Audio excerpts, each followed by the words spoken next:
Oh, give me a home where the buffalo roam, where the deer and the antelope play, where seldom is heard a discouraging word, and the skies are not cloudy all day. Home, home on the range, where the deer and the antelope play, where seldom is heard a discouraging word, and the skies are not cloudy all day, where the air is so pure, and the zephyr so free, and the breezes so balmy and light, that I would not exchange my home on the range for all the cities so bright. Home, home on the range. I didn't see you there. It all started early this morning. From hunting ghosts to Bigfoot, UFOs, Cryptids, true crime, paranormal, and more. I've always wanted to see a UFO. Oh, I was researching for your entertainment. That's Bigfoot's cat. He basically wrote the book on modern cult. We aren't really comedians. What if Buddha did cocaine? The Addams Family on meth. This is the Black Cat Report. See you on the other side. Good evening, afternoon, good night, and good to see you again. And welcome to the Black Cat Report in episode 111. I am Joey, and with me is the world's next Giovanni Versace Gil. Hello. You can expect my spring paintball line to be released in the spring paintball season. Yeah. Time. Gil's going to spring his clothes into spring. But yes, I am very excited to, and this is, we announced this for a moment for our patrons. I'll announce it here. We're going to be sponsoring a paintball team because our youngest listener and our bestest listener, who also happens to be the leader of the chicken cult, Gavin, reached out and specifically said, hey, I'm on Black Cat Report to sponsor my paintball team. My answer was, am I allowed to use top secret CIA documents that I discovered that discuss the possibility of using camouflage as a way to actually create invisibility? And he said, yeah, sure, whatever. You can name the team. And I was like, that's all I needed to hear. And so updates coming in about 5 months. Yeah, it'll be there. And our young Giovanni Versace over here, Gil, will be world famous, I think, in the paintball community. I guarantee you whatever I design will get banned immediately. Perfect. That's what we want. That's what we're hoping, anything associated with Black Cat Report, except the actual episodes.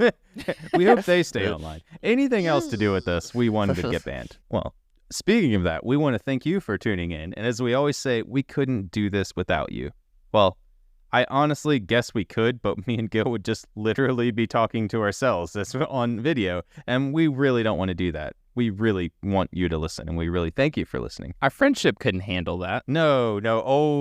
We're very voyeuristic in our friendship. We need other people to watch and listen into our friendship, or else our friendship relationship won't work. Thank you for helping me and Gil stay friends for all these years, for these 2 years. We need you to cuck our humor for us. Well, we want to thank all of our Patreon subscribers for listening, for watching, for doing all the good things you do, keeping our lights on, keeping our internet on, keeping us sane, keeping us here, keeping us in these chairs, I guess, technically, and helping us buy our chairs. Keeping us here, keeping us queer, and keeping everyone else in fear. Thank you so much. Well, let's get into part 2 of Billy Baldy Mitchell in the Feud of Mitchell's Bend. And I wanted to say, the intro was actually a song called Home on the Range from the 1870s, and it was originally a poem written, but it eventually got turned into a song, and it was eventually covered by a bunch of people, but the one I listened to and I liked was Gene Autry's in 1947. It was a cool little old-style song, and I was like, oh, this is so old. Old Gene Autry. Can I point something out here right at the beginning? Now, I know I've been hopping in here a bit. People should be used to that by now. It's episode 111.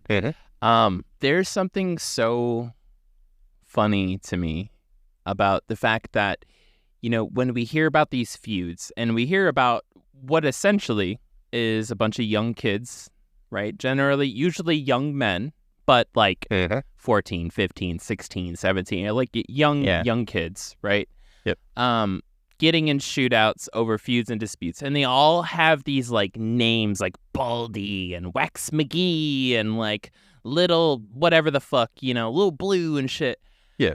And there's something about like gang violence that becomes so cute once like 120 years pass. Because This is the exact, like, if you go pick up a blotter at a gas station or something and you, like, read about, like, literally, like, turf war, Yep. right, and, like, gang wars that are happening, it is the exact same thing. Yep. 100%.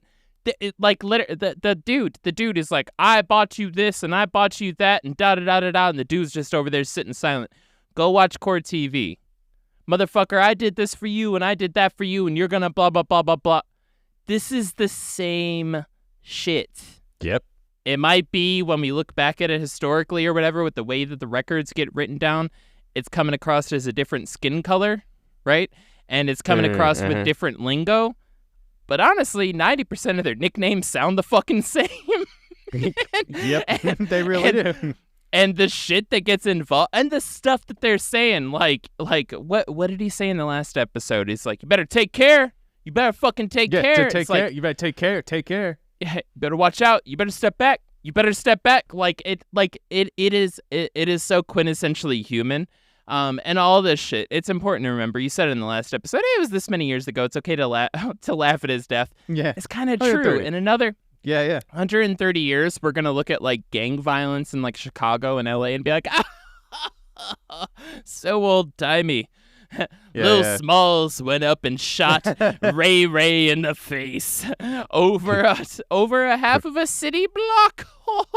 And it's like, I don't know, that whole time this has been going on, that's all I'm thinking of. I'm like, this has literally changed the date.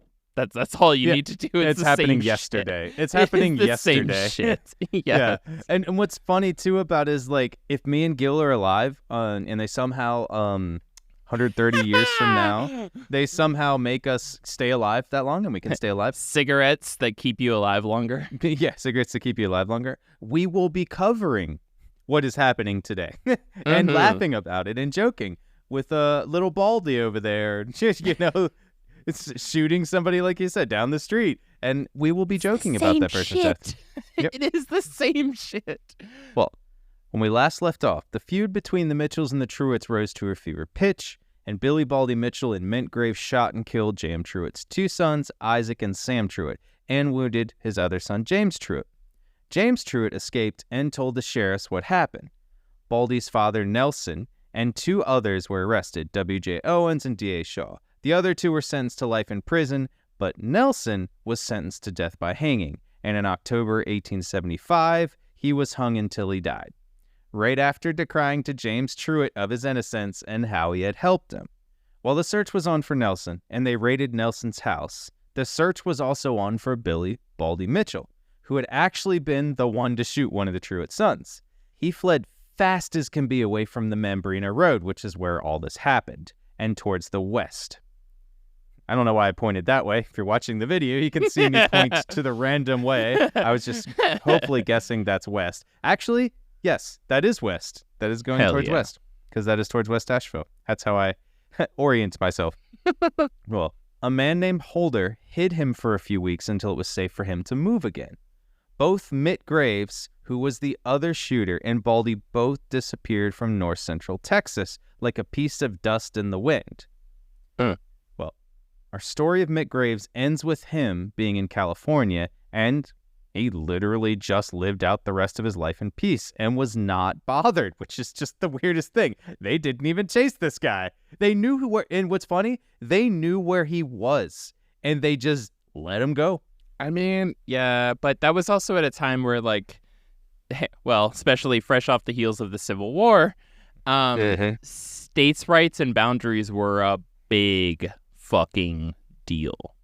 Like, it was you had to go out of your way and hire bounty hunters to operate in, if it was okay, a gray area. Most of the time, totally not even a gray area, an illegal area of the law, in order to go across like state or even sometimes county lines to hunt people. Yeah. So it's like, you could know somebody's there, you couldn't do shit about it. Just like in the Benders series, you remember? Because they just literally went like a couple towns over just to get into the next state, and they just hid, and they had to have bounty hunters and sheriffs from that town hired to go get them, and they couldn't even cross a stream because they were going into Native American territory, which they were like, no, you can't come over here. Like you have to send somebody to talk to the chiefs first, then get permission to go in and then get them. It's still like that on reses. It's for sure. Yeah. It's still 100% like that because technically they're their own nation.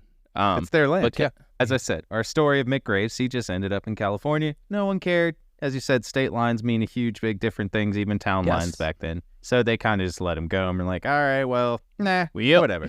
Yeah. Not our problem anymore. But as for Baldy Mitchell, that is not where his story ends. Oh. As soon as he could, he headed out to a dismal place about 100 miles west of San Antonio.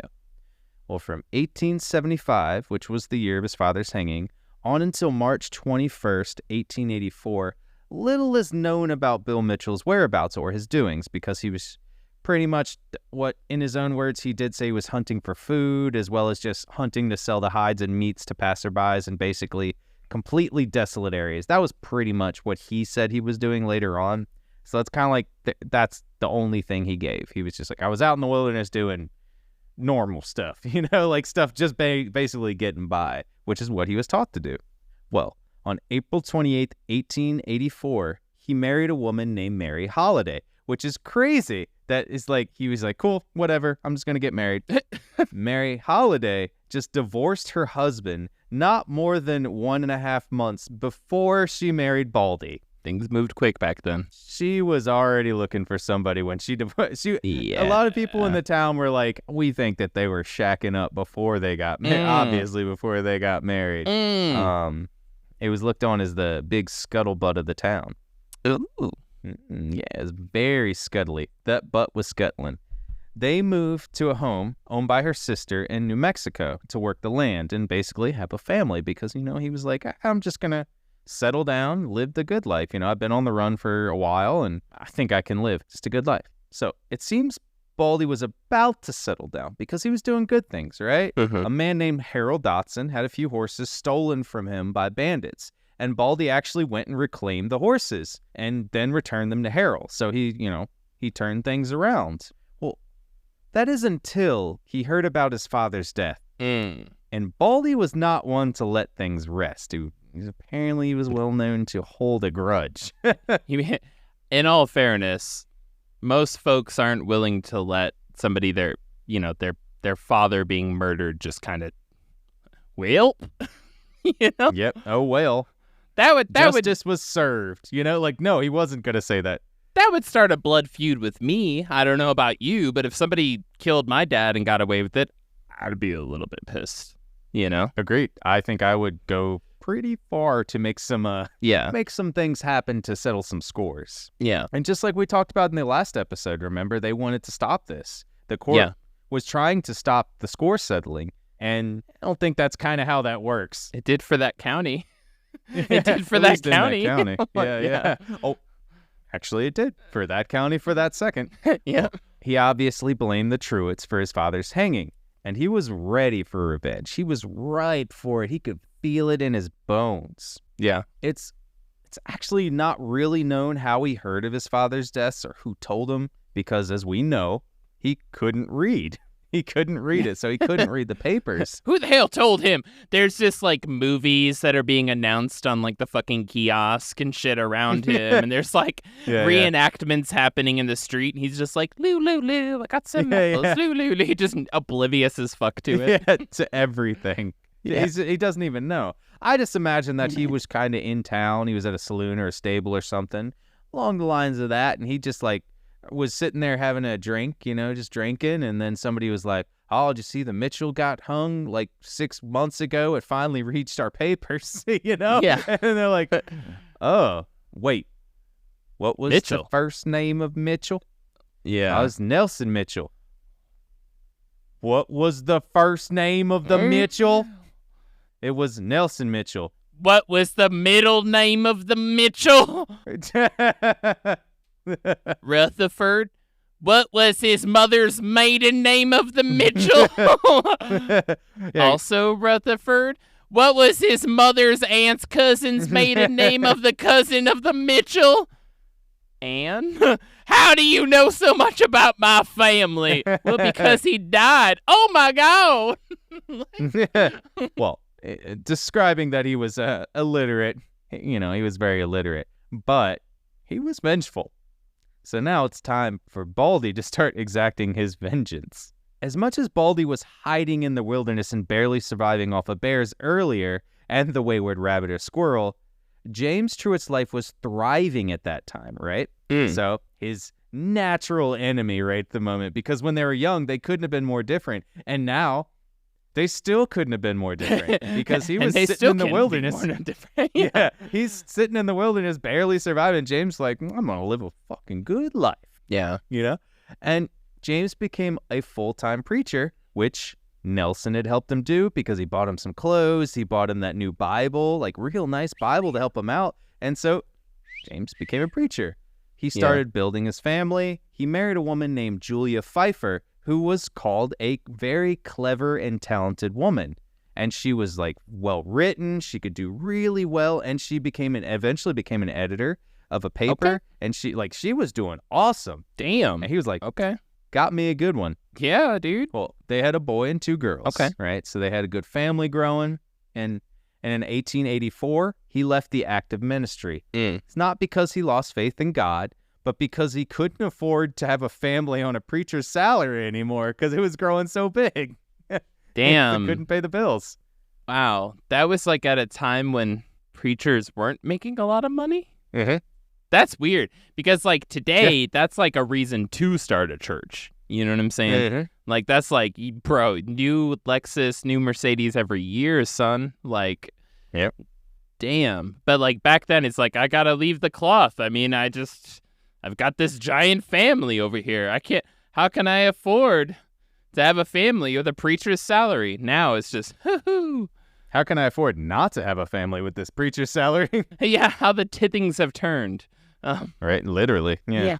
Well, in 1885, he became the owner and publisher of the Timpson Times as he had moved there with his family, which this was in East Texas, Timpson, Texas. Okay. All seemed well, and life was thriving. Meanwhile, it was at this time news was coming to the ears of Baldy that his nemesis, James Truitt, was thriving in Timpson, Texas. So Baldy was like, it's time. Yeah. He packed up his bags, his gun, some coffee, which, to be fair, would be the first thing that I would bring, and some bread. Yeah, that's fair. It was about 400-something miles from where he was. But he forgot his mule. Feel like for some reason I'm going faster than usual. Something's off. Well, he had a long time to go because it was 400 miles to where he was in Brackenville to get to Timpson, Texas. That's like 9 years in that time period. Yeah, it's a long time. It's a long fucking time. It didn't bother him. He was like, cool, I got a long way to go, but still going to do anyways because it's a devil's errand, right? That's true. He made one stop along the way, and it was at his brother Dan's house because he was like, I need to gear back up, get some good rest in a bed, and Baldy's brother Dan was super excited to see his brother because he hadn't seen him in a long while because obviously he was hiding out. He was like, it's good to see you alive, good to see you, whole, they talked about what happened to their dad. Obviously, they were just, shooting the shit a little bit too, talking about their lives, his wife, because literally, it's not really said, but Baldy kind of just left. Yeah. And he didn't really say anything to his wife. So he's kind of like, yeah, he just kind of left. Awkward. Yeah. It's kind of funny when he comes back later. Well, his brother Dan was like, so what you doing? Like, where you going? What's happening? What are you on the road to do? Yeah. Baldy replied, I'm going to kill Jim Truitt. Very coldly and boldly. He's like, I am just going to go kill him. James Truitt. I'm going to kill him. If he's talking to his brother about the person that killed his fucking dad, I respect that. He sticks to his guns. For sure. He's just like, somebody kills your fucking dad or your mom. It's just like, look, who's like, I know the law's going to blame you, but we ain't. Yeah. You know what I'm saying? Like, what will get revealed later, or at least what Dan said, is that he was kind of like, hey, man, don't do that. I'm pretty sure he was saying, like, dude, don't do that, wink, wink. I really don't think you should go kill the killer of our father, wink, wink. As he's, like, polishing the gun polishing and, like, gun, removing his fingerprints and setting it down, just picks up a bazooka off of his back. I really don't think it's a good idea to go anywhere near 3rd Street around 12 p.m. to 1:15 p.m. on Tuesdays and Wednesdays when there is a Boston sandwich special. Are you right-handed? You're right-handed. Okay. It's like picks up another gun, sets it on the table. Just and the right-handed gun. Like I said, Tuesdays and Wednesdays from 12 p.m. to 1:15 p.m., especially if you're at the 5 and Dime store across the street, or if it pulls out a fucking sniper rifle, starts just like squeaking it to fucking together. He's like, if you're staying up at the 15 cents whore motel upstairs, and you're specifically talking to Madame Bluth, all right, she will definitely make sure that you are not in the far right corner room that is soundproof. Okay, I think this is a terrible idea. Now, you said you like hollow points, right? Yeah, you do. Okay, yeah. Now, you especially don't want to be up there just like pulling guns, an entire and guns. assassin's arsenal. And just 16 passports spread across the table. Where did you get all this stuff? It's not like I've been planning this myself. Brother, come on. Yeah. Well, in late July of 1886, which was about 11 years after his father was hanged, Baldy walked into Timpson. People noticed Baldy because he had a small little coffee pot that wasn't normal looking. And this is the funniest thing. And it's like, to be fair, this would be how, if I did something like this would be how I got caught. Yeah. Like, that guy's in there with an espresso machine. What the fuck? Nobody brings an espresso machine like that. Just like this obviously crazy thing bringing it. It's like, what is he doing? He is an aqua blue mocha pot. Why is he's just carrying that around everywhere? Yeah.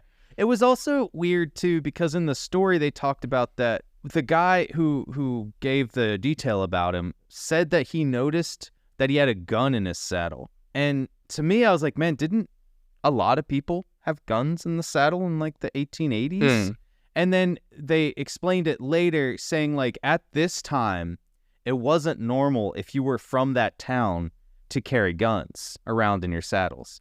So it made it show that he was kind of an outsider. And so they also noticed that as like, okay, this guy's an outsider, so I'm going to keep memory of it. But then I also said, this is Texas. Shouldn't everybody have had guns at this time? It was just kind of like a battle back and forth of being like, it's Texas, they should have guns at this time. But still at this time, they're starting to clean up. It's the 1880s. They're starting to clean up the streets. They're starting to like get law and order. These towns are getting bigger because people they're either getting bigger or they're just getting destroyed.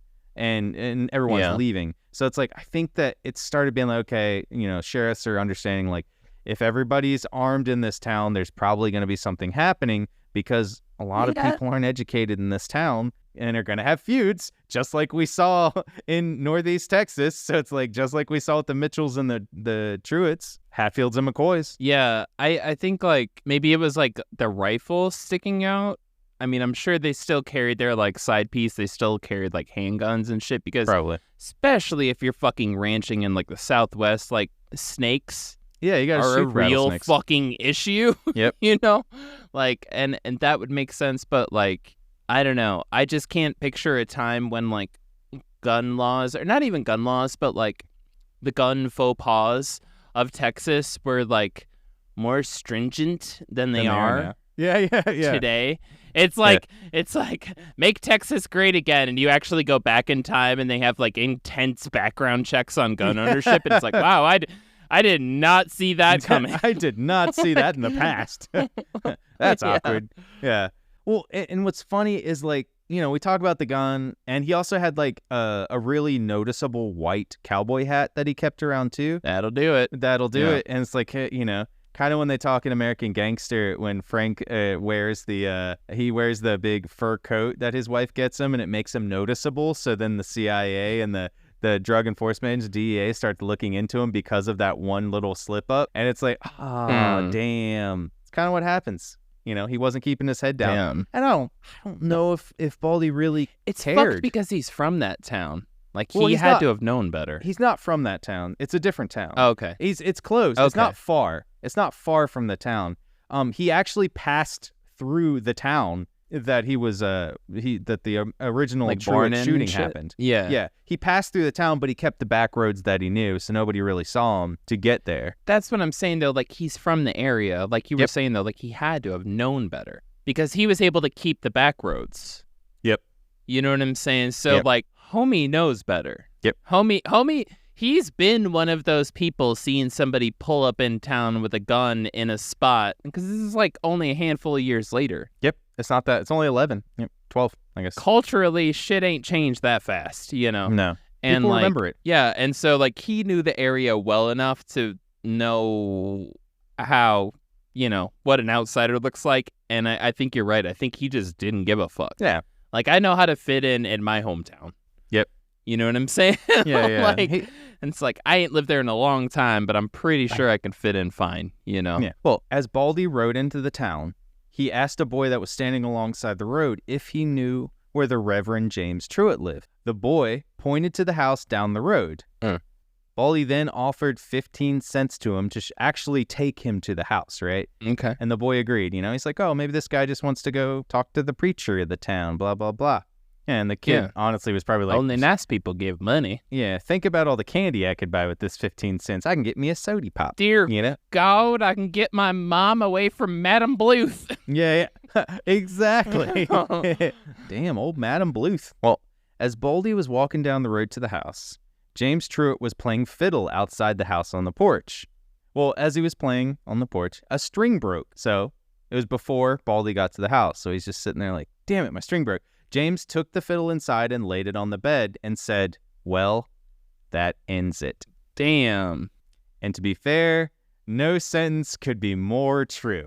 James Truett was urged by a lot of his friends to carry a pistol to protect himself because most people knew that Baldy Mitchell was on the lam and was still pissed. Yeah. Remember how you killed someone's dad? Yeah. You might want to hold a gun, bro. Yeah. James Truett would tell them, carrying a pistol for Bill Mitchell would be a waste of time. If he ever shoots me, it will be from the back. Ooh, damn. Damn. He's calling him a Damn. coward, too. That's a coward move. Well, James Truett was being a bit too cheeky for his own good. As James Truett that night was dictating to his wife things to write, because they like to do that before bed, you know, because she was an editor. Mhm. He was also, you know, he had a good job he owned a paper, Timpson paper. Baldy strode into the home, just kicked in the door, Damn. walked straight in, and put a bullet straight into the head of James, instantly Damn. killing him. Now, Damn. his wife, Julia's screams brought the neighbors over straight away, right? So they came, as soon as they heard this, they're like, fuck. And so they ran over to the house, and they all saw Baldy hustling down the road back to his horse, right? And so... Yeah. Sauntering, if you Yeah. will. Yeah, he wasn't in a super big hurry, but he was wasn't in booking it. Yeah, booking it a little bit back Yeah. to his horse to get away. But his coffee was almost done. So Yeah, exactly. Yeah. Now, Baldy got away fast enough, right? And the neighbors who tailed him eventually lost his trail cold because he knew all the back roads, who knew how to get away. He was a survivalist, basically. Yeah. And it took about 48 hours before the sheriff from another town could get there, get back to his town, get back to that town, and then find out what happened, and then get on the trail of Baldy, which Shit. they eventually lost already. They didn't, Yeah. they couldn't get to him. So, and the townspeople that were trailing him lost the trail. He lost all of his tails. But the funny thing is that everyone made note of Baldy as he walked into town because of his coffee pot, like I said earlier. They said they noticed him drinking a few cups a day. So, like, this guy was a coffee addict. Hell yeah. I was like, that's we me, respect honestly. that here on Black Cat Report. Here on Black Coffee Report, we respect that. Yeah, we do respect it.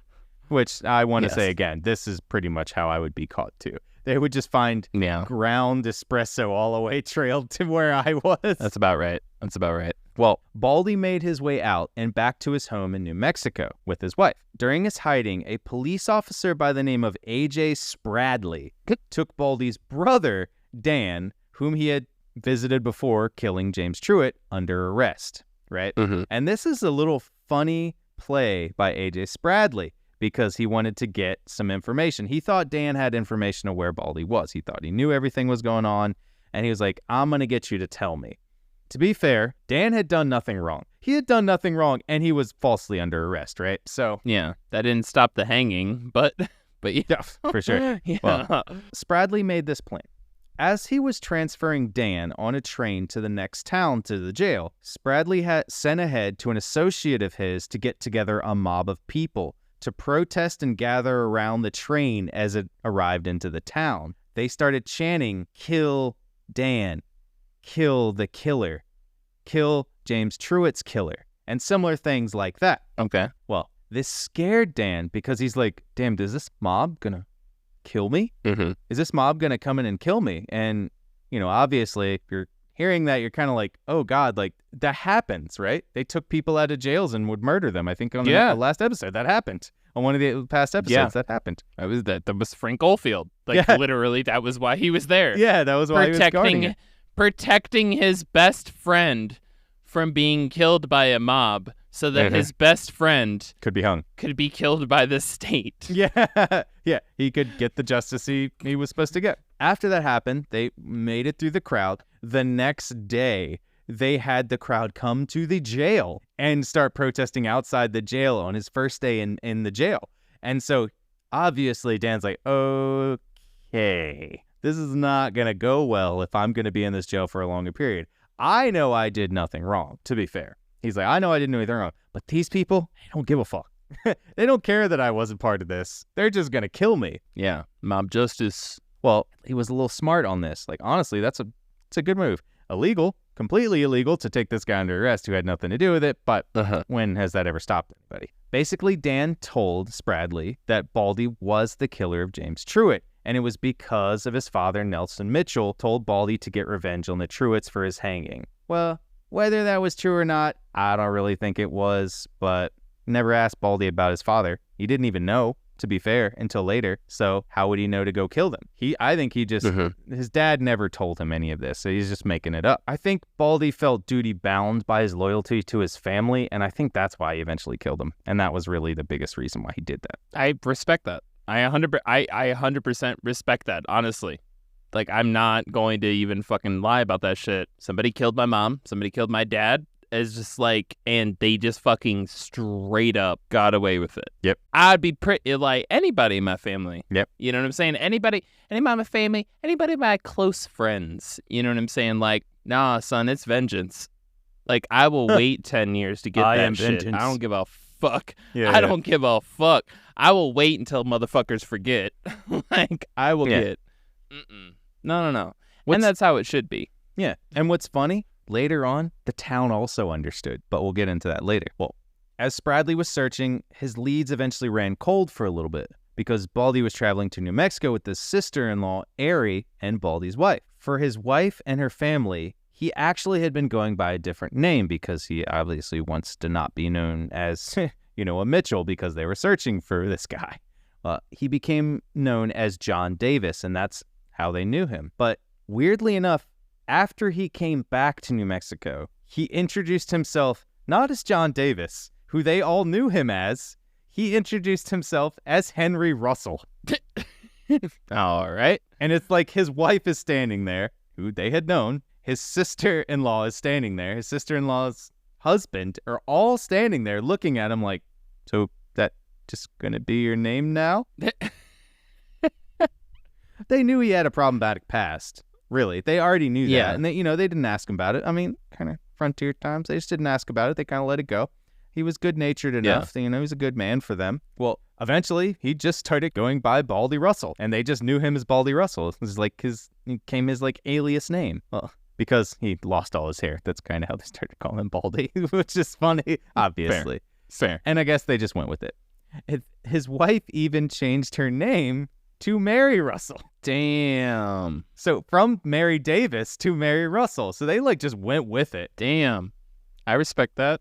Yeah, there's like whatever. Yeah. And it was also really well known too that they really, this is kind of funny, they really loved each other, because we'll find out later in the stories, like even on the run and like with no homes, they stayed together. They slept under canvas carts together. They slept under out in the fields. It was like real cute, honestly. Aww. Out of all this like craziness happening in the story, there's just there is a beautiful love story between them two. And I think that, you know, once she was getting divorced, they found that love. Like they met each other and found that love, and he was on the run. So it was kind of like they both were going through a lot of trauma at that point, and they fell in love. Yeah. Well, they moved around a bunch and ended up parking on a piece of land that was actually government owned. So kind of funny. If it was non-surveyed land, it was automatically government owned, which is kind of a thing I didn't really know about, but automatically government owned. And technically, you couldn't just take government land, non-surveyed land. You couldn't just go do that. Yeah. But by 1895, he had built a full ranch with 2 watering holes dug by himself on that government land. Now, legally, like as I said, you couldn't live on or improve government land or non-surveyed land. But because you can sell things made by your own 2 hands, he literally sold the property and no one questioned it on it. Damn. It was like a genius move. Well, eventually Baldy and his family went on camping, and, you know, that's why I was saying they're just camping out under the stars. They're getting into a new ranch, and they settled down again. And they got into another feud with a neighbor. God damn it. Yeah. And honestly, it kind of didn't amount to too much. It just kind of, as he built his ranch, like, I didn't write it in the script because it's kind of like a small part, but I do want to like joke about it because like he's just freaking, it runs in his family. So a guy got pissed because his neighbor was pissed because his cows kept going on to Baldy's land, and Baldy was getting pissed the cows were going onto his land. So eventually, like, he hid one of the cows, like the small baby cows, the calves, and the other neighbors got pissed and were like, he's over there, we got to go search his house and find the meat, basically saying he killed it and took the meat. Which they went and looked in his house. They like broke into his house. Damn. And went to go look for the meat, and they didn't find it. And then they like went up like a mile from the house, and then we're like, oh, there's the calf.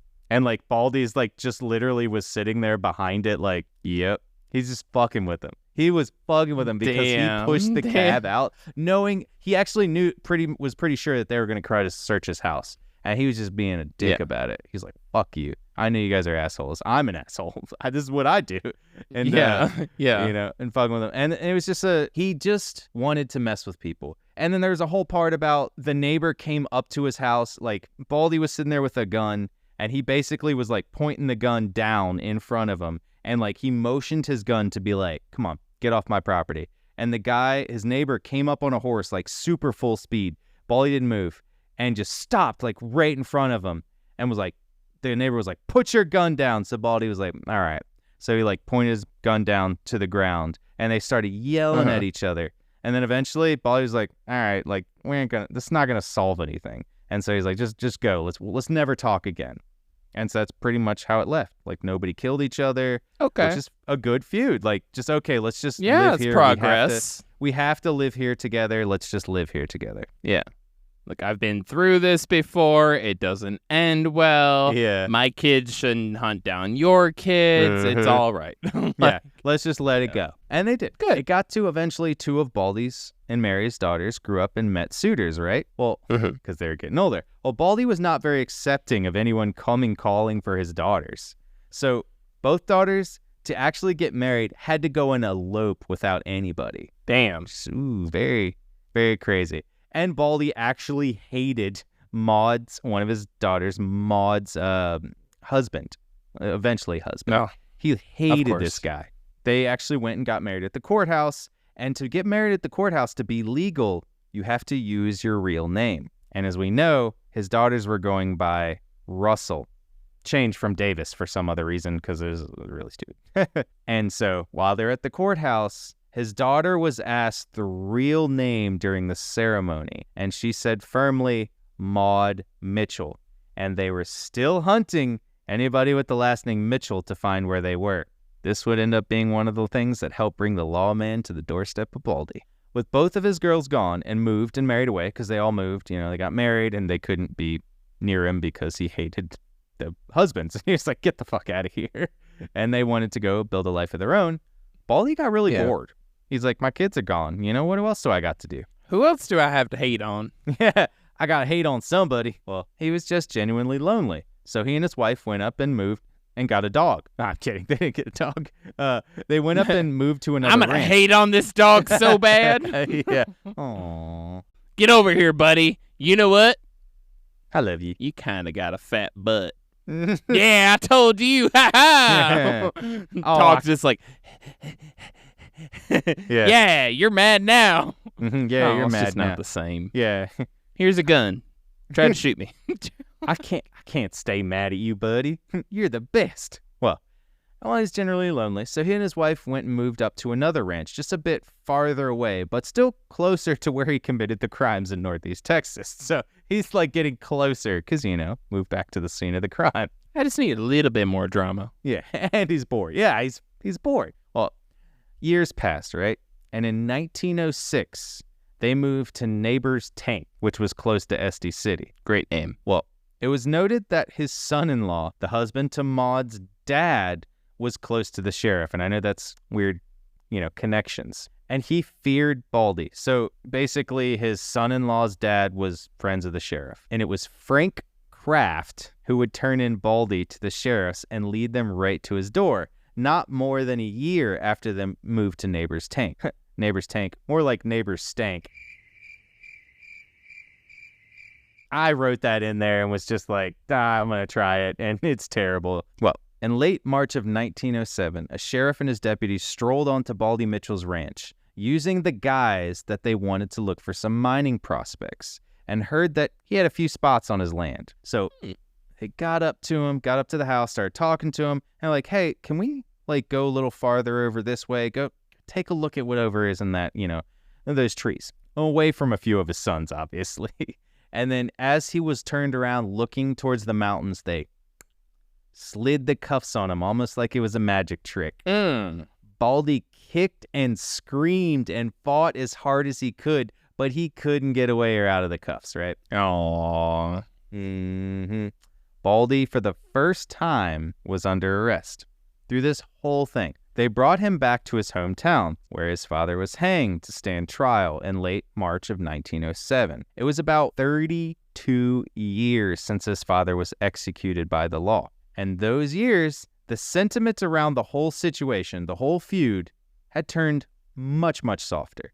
Oh? No longer was he hearing people say, kill him, put him to death. But he had honest-to-God friends standing up for him and giving him help, understanding his plight. Oh, shit. And to be fair, let's make it clear.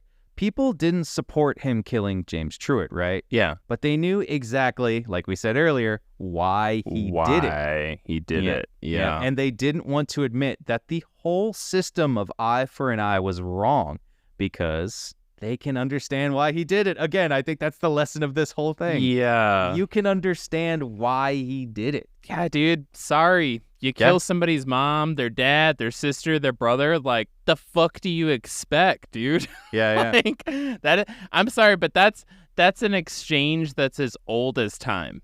Yep. Straight up. That is as old as humans have ever had relationships with one another. It's like, you don't do that, Yep. And that's why the war in Iraq went so fucking well. Yeah, exactly. 20 years well.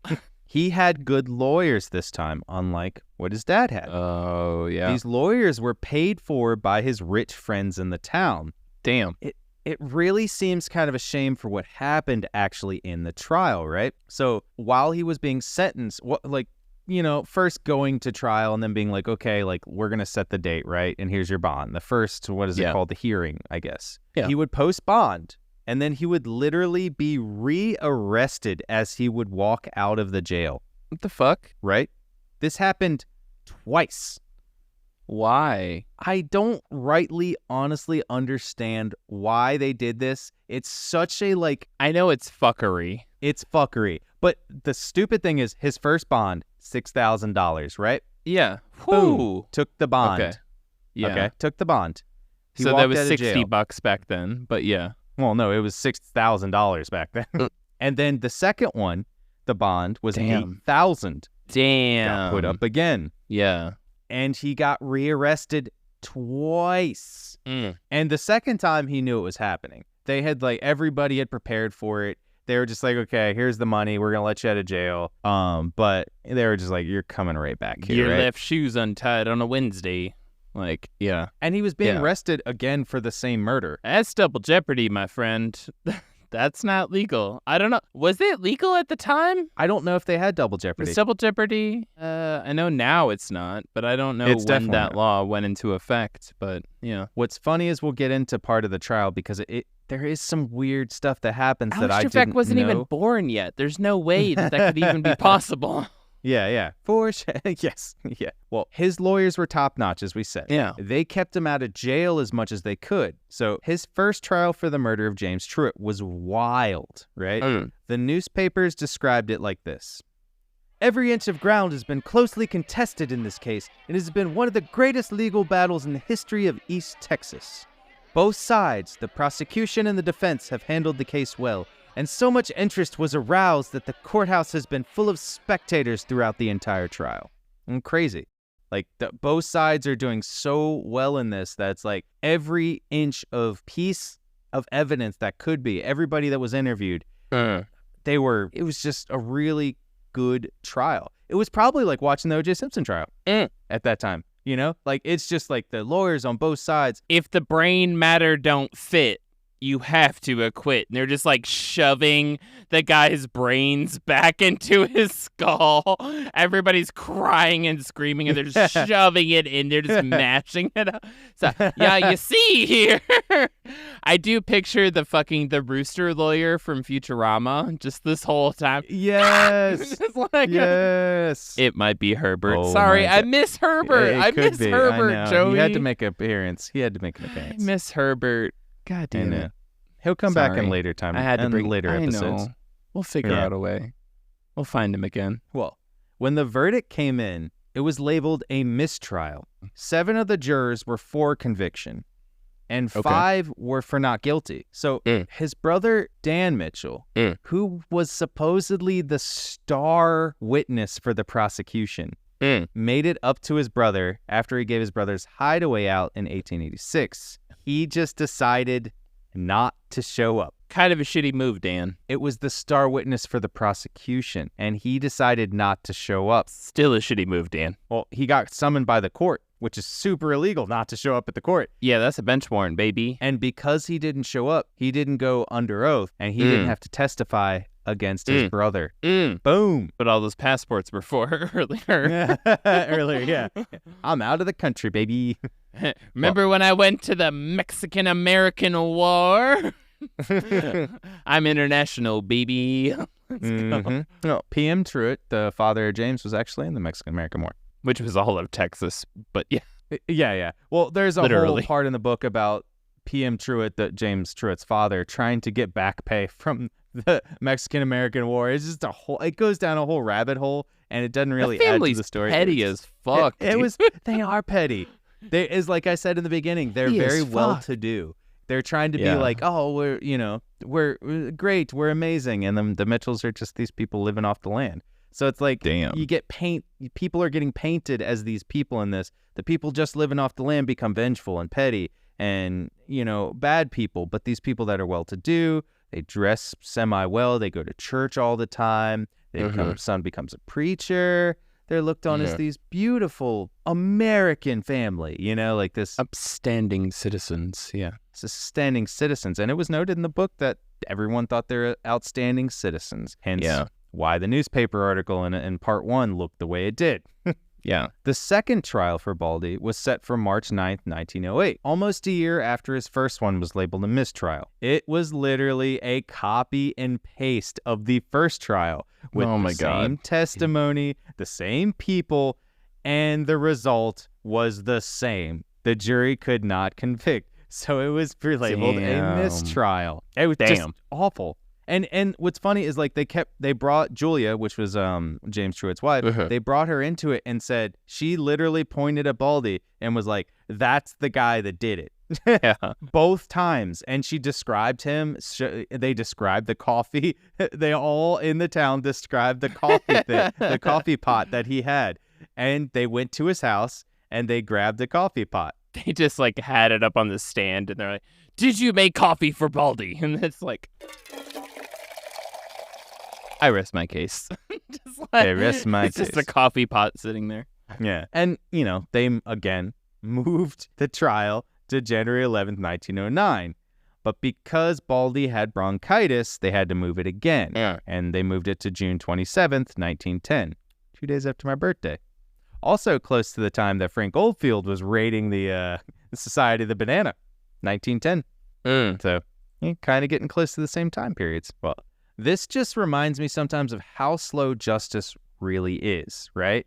So if you think about it nowadays, like we get this contracted form of news about serial killer cases because they've happened so long ago. But if you really look at the time period and you see a case happening now, judges and prosecutors and defense attorneys take years sometimes to go to court just to protect, just to go to that. And it's like, it's such a long process. And in this part, it shows. Like, he again gets it moved to December 23rd, 1910, because they just added, they're like, let's move it again. So another 6 months, they're like, cool, let's move it out. And, what's better for Christmas than being sentenced to jail for the rest of your life? Yeah.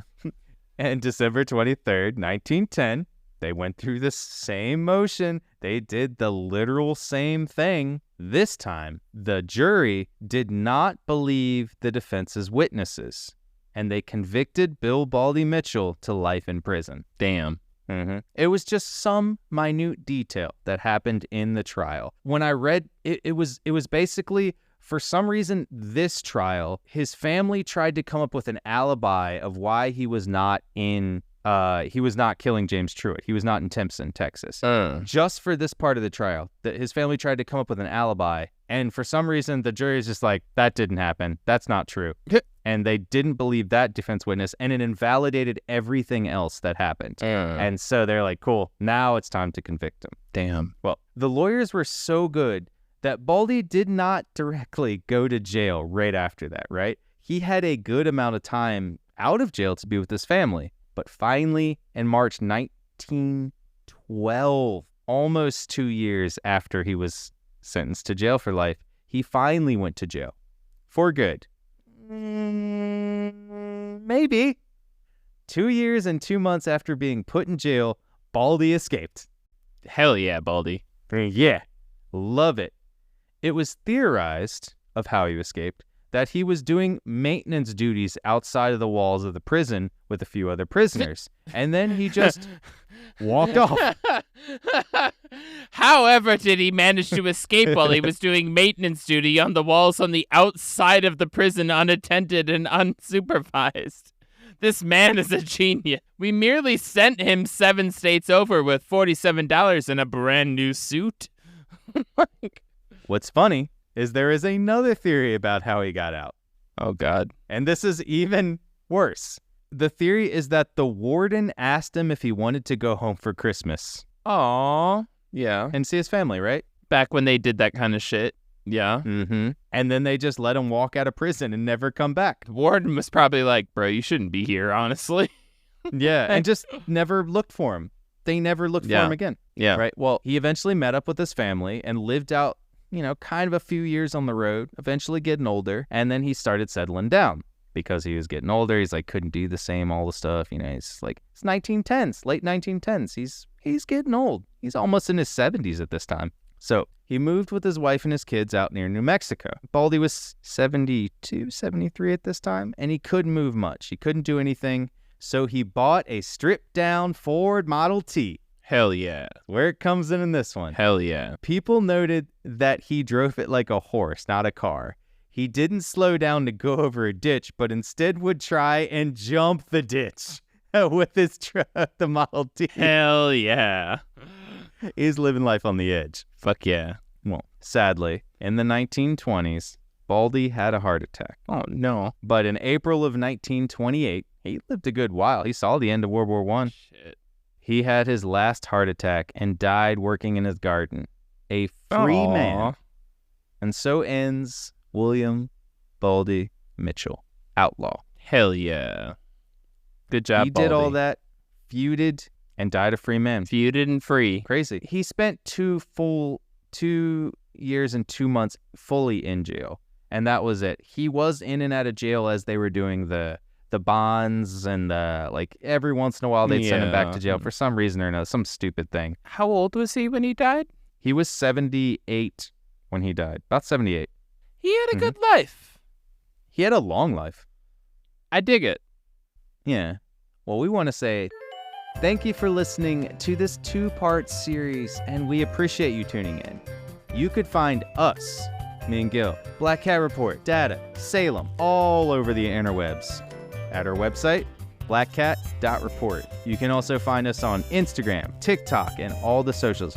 You can even find us on Facebook. You can find us there. We want to thank our Patreon subscribers, Copy Kitty and Paranorm Girl. They keep our lights on, keep our network running, keep Gil dancing. Not only is Gil going to be Giovanni Versace, Gil's also going to be the next Michael Flatley. I don't know who any of those people are, but I would like to say, y'all are the best. We love you. We will talk to you next week. Hopefully see you too. That'd be cool. And yeah. Bye. Bye.